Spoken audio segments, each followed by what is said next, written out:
The BMW Trailer Assistant, included in certain parking assistant options, makes driving in reverse with a trailer much easier by allowing you to control steering using the iDrive controller. First, connect the trailer to your BMW.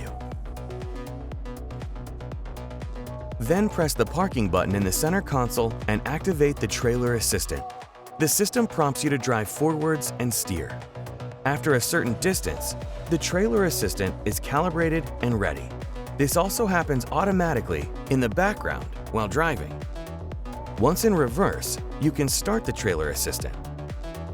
Now, you can control the kink angle with the iDrive controller or the central information display. Use the gas pedal and brake without exceeding 6 miles per hour. Pull the iDrive controller down to drive straight backwards.